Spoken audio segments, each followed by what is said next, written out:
자유한국당 황교안 대표가 오늘로 닷새째 장외투쟁을 이어가고 있습니다.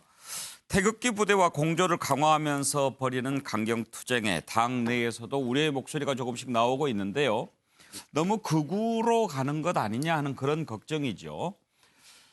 지금 태극기 부대 극우 세력들과 함께 국회 안에서 지금 집회를 많이 하고 있는데요.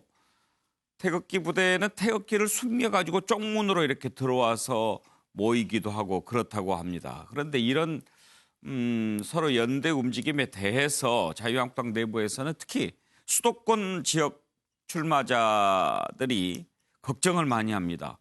이렇게 너무 오른쪽으로 당이 그렇게 급격히 가면 중도 표심이 중요한 수도권에는 정말 치명적 아니냐 그런 걱정을 많이 하고 있는데 과연 이런 반발, 이런 우려를 황교안 대표가 어떻게 잠재울 수 있을지 그 부분 한번 들여다봐야 될 것 같습니다. 오늘부터 총선 준비에 들어가겠다라고 황교안 대표가 이야기했는데 강경투쟁의 속도를 조절하겠다는 얘기일까요? 관련된 독차 한번 들어보겠습니다. 우리 대표님은 내강 외유로서 속으로는 참 제가 잘 알지요. 대표님의 그 무서운 결기를. 근데 자유한국당 대표님을 둘러싸고 있는 그 자유한국당 있잖아요. 예? 자유한국당 내유 외강입니다. 외유 내강입니다. 아니에요. 보면 강해요. 너무 얌전해. 너무 얌전해. 도대체가. 잘 싸울 수 있도록 오늘 여기도 많이 왔어요. 네, 오기만 하면 뭐예요? 자꾸 저 대표님을 방에만 놓고 앉았는데. 아닙니다. 지역구 세수 아빠 찬스 문희상은 사퇴하라! 날치기 정당 세금 도둑 민주당은 해체하라! 요 앞에 19대 우리 한국당 의원이 몇 명이었을까요? 152명이었어요. 과반이 넘었죠? 우리 마음대로 하면 뭐든지 할 수 있었죠? 마음대로 했습니까? 3대 게이트 반드시 우리가 밝혀서 이 정권 무너뜨리도록 하겠습니다. 여러분, 이것은 이 정권과의 싸움이라기보다도 대한민국을 살리는 싸움입니다. 여러분. 예, 윤기찬 부위원장, 황교안 대표 목이 다 쉬인 것 같은데 오늘로 닷새째죠. 언제까지 할 건가요? 시한은 아직 정해놓은 건 없습니다. 근데 지금 어쨌든 현안이 이제 선거법 개정을 막자, 공수처법 제정을 막자는 것이기 때문에 그것이 결론 날 때까지는 계속 하지 않을까라고 예상이 되고요.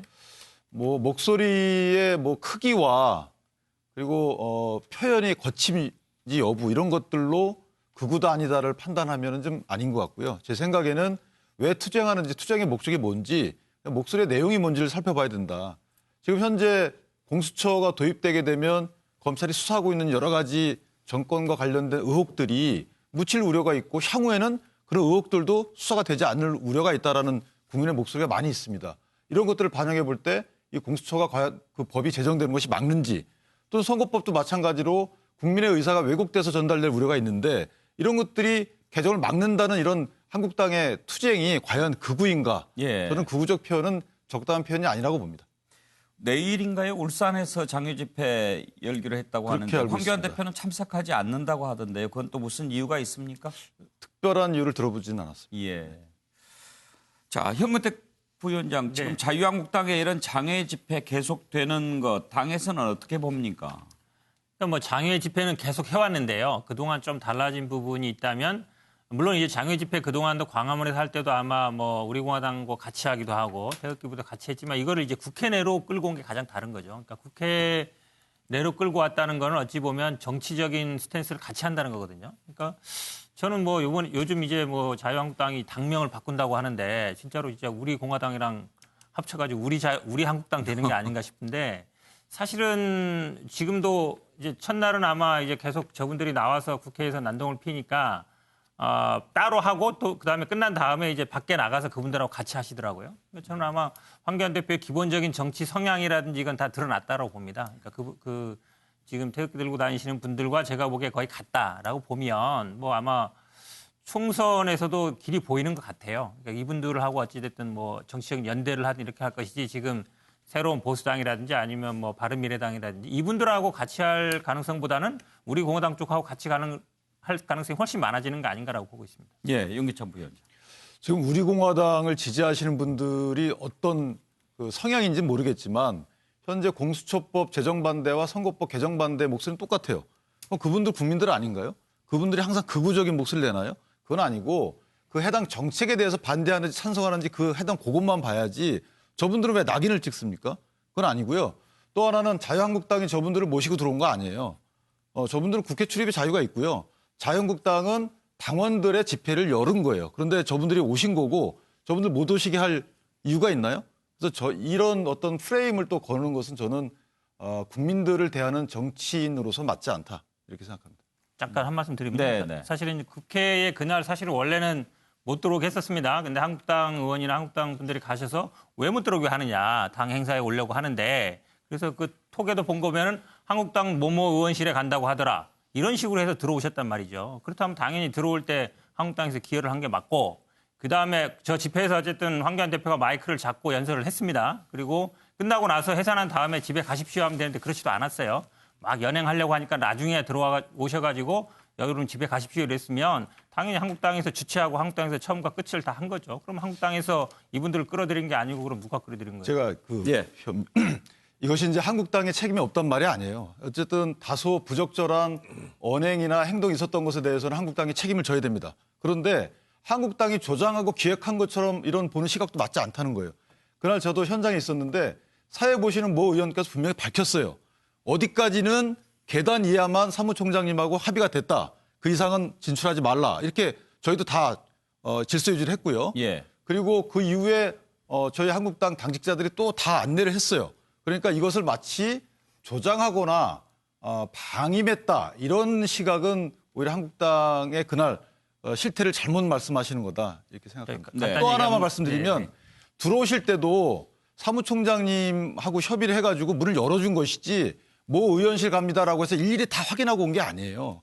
국회문 처음에 이제 바깥에서 들어오실 때 개방할 때는 본청을 들어갈 때는 의원실 출입 이게 있어야 되지만 그래서 그 부분은 좀 바로 잡습니다. 일단은 뭐 거기까지만 듣겠습니다. 예. 네. 일단 못 들어오게 하니까 뭐 들어오게 한 거고요. 그다음에 사실은 주최 측이 가장 중요한데 황교안 대표가 시작을 했으면 마무리까지 지시했어야 돼요. 혼자 들어가지 마시고 여러분 집에 돌아가십시오. 그리고 당직자들한테 얘기해서 이분 다 돌아가게 하셔야 되는데 그렇지 않았단 말이죠. 나중에 막 폭력 사태 벌어지고 그다음에 막 몇 시간 후에 이제 연행한다 그러니까 그때 와서 돌아가십시오 이랬다 그런 거는 저는 뭐 당연히 조정한 거라고 볼 수밖에 없죠.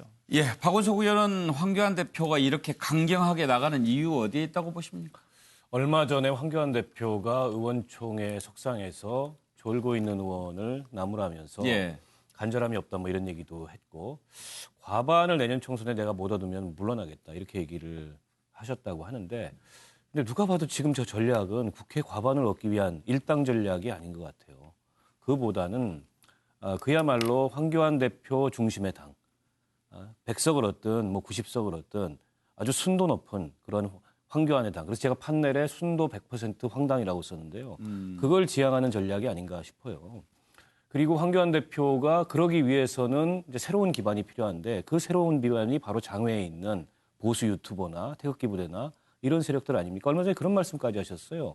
보수 유튜버들을 국회 입법보조원으로 등록해서 국회에서 자유롭게 활동할 수 있게 하자. 사실은 이건 제1야당 대표의 그 말씀으로서 굉장히 부적절하고 그리고 그 보수 유튜버들이 국회에 들어와서 여러 가지 문제도 그동안에 많이 일으켰거든요. 네. 그런 걸로 봤을 때 좀 납득이 안 가는 대목들이 있는데 이런 시각에서 보면 90석을 얻든 100석을 얻든 이후에 대권까지 염두에 두고 아주 그 황교안 대표가 공고하게 장악할 수 있고 일사불란한 그런 당을 만들겠다면 지금의 저런 그 전략이라는 게 이해가 되는데 그렇지 않고서는 잘 이해가 안 됩니다. 그래요. 정태근 의원 시각이 궁금합니다. 국회에서는요, 대통령 취임식을 제외하고 궁정집회하면 안 됩니다. 그 자유한국당이 어떤 명분을 얘기를 하더라도 이유가 어떻든지 간에 당원과 지지자들을 불러 모아가지고 국회 경내에서 집회를 한다? 이거는 의회주의를 존중하는 거 아니에요. 그래서 저는 제가 분명히 말씀드립니다만 자유한국당뿐만 아니라 모든 정당이 앞으로 당원들이나 지지자들을 동원해서 국회에서 하는 집회 사실 저는 의원들 집회도 못마땅해요. 사실은요. 그래서 국회에서 그런 일을 안 했으면 좋겠고요. 제가 지금 물이 깊어야 큰 배를 띄울 수 있다는데 원래 장자에는 이렇게 나와 있습니다. 물이 깊지 않으면 큰 배를 띄울 수 없다라고 나와 있어요. 그러니까 지금 황교안 대표는 물을 지금 계속 퍼내는 양상입니다. 사람들을 더 크게 넓게 물을 쌓아서 정말 총선과 대선을 이기기 위해서 큰 배를 띄워나가는 것이 아니라 아예 지금 아주 척박한 땅들을 만들어가고 있어요. 척박한 못을 만들고 있고 저렇게 하시면 안 됩니다. 차정 교수. 예, 저는 뭐 지난번에도 말씀드렸습니다만 한교안 대표 이런 강경 투쟁 자체가 저는 상당히 이 지금 보수를 지향하는 정당 그리고 또 수권 대항하는 정당하는 제1야당 입장에서는 상당히 좀 바람직하지 못한 모습으로 비칠 수 있다. 그런 부분들이 상당히 어떻게 보면 지금 보수 지지층의 등도 그러니까 지금 돌리게 만드는 그럴 수가 있다는 것이죠. 자, 이런 식의 강경 투쟁 속에서 그럼 지금 제가 생각했을 때는 빙글에 웃을 사람은 안철수 전 국민의당 대표가 아닐까 하는 생각입니다. 네. 그래서 제가 지금 독도는 우리 땅의 그 가사를 이야기를 하면요.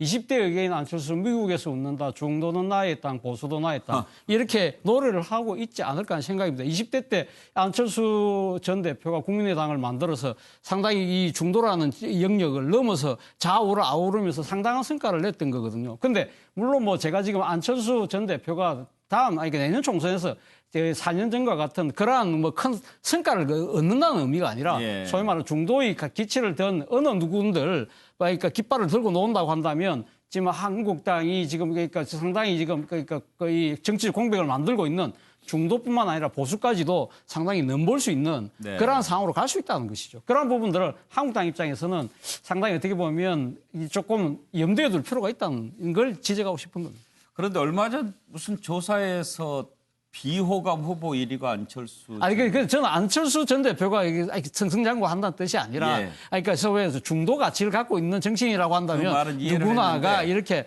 내심 미소를 짓고 있지 않을까. 생각이 나서 왜 그랬을까 궁금하기도 하고 왜 그랬을까요? 뭐가 비호감이었을까요? 이전에는 잘 통하는 사람이라고 소통이 잘 되는 사람이라고 생각이 들었는데 언제부턴가 안철수 대표가 대중들 앞에 서서 얘기하는 모습이 안 통하는 사람이구나. 이런 느낌들이 쌓여지기 시작했고 지난번 대선 때가 결정적이었죠. 마라톤을 열심히 한다고 그러니까 뭔가 좀 달라졌을 수도 있고 한번 돌아오면 봐야 되겠습니다. 최경철 의원 의견 들어볼까요? 예, 뭐 단식이나 삭발을 하셨으니까 이를 통해서 황교안 대표께서 이미지를 좀 많이 바꾸시고 싶어 하십니다, 사실. 그전에 뭐 국무총리 이미지, 법무장관 이미지 이런 거 좀 떨쳐버리고 강한 야당의 당수 이미지로 좀 변화를 하시고 싶어 하시고 당내에서도 그러하고 그다음에 당의 원로들도 그러하기 때문에 그런 의미에서 상남자적 이미지를 좀 보여주고 싶어 합니다. 그렇기 때문에 최근에 이런 행보를 보이고 있는 것인데 제가 볼 때 오래 가지 않을 겁니다. 원래 이분이 검사 생활이나 그리고 총리 생활이나 이런 거 오래 하셨기 때문에 더 오랜 세월 동안에 자신의 속에 축적된 그러한 지혜와 지식, 그러한 것들을 통해서 새로운 이미지를 만들면서 원래의 이미지도 충분히 발산하는 그런 모습을 보일 겁니다. 그렇기 때문에 저러한 강경 이미지가 오래 가지는 않을 것이다. 내년 총선 체제로 다음 달 정도 들어가면은 곧 뭐 온화한 이미지도 보여주지 않을까 저는 뭐 이렇게 예상합니다. 그러면 극우 세력들과 함께 이렇게 하는 것도 어떤 전략에서 그렇죠. 일종의 전략이다. 봅니까? 그러나 장기간 갈 것은 아니기 때문에 그 부분을 오래 끌고 가지는 않을 것이다. 저는 이렇게 봅니다. 저는 최 의원하고 조금 생각이 다른 게요. 아마 공천 때까지는 저런 이미지를 가져갈 가능성이 굉장히 큽니다. 왜냐하면 실제로 당내에서 지금 사실 공천 작업이 만만치 않거든요. 그러니까 두 가지. 자기의 지지 기반도 확고히 넓혀야 되는 문제가 있고 반대로 자기를 반대하시는 분들도 정리할 명분들을 가져야 되고 힘이 있어야 되거든요. 그래서 오히려 의도적으로 상당히 강한 이미지, 내가 그립을 세게 주고 간다. 이런 것을 지금 보여주는 거 아닌가 싶어요. 네.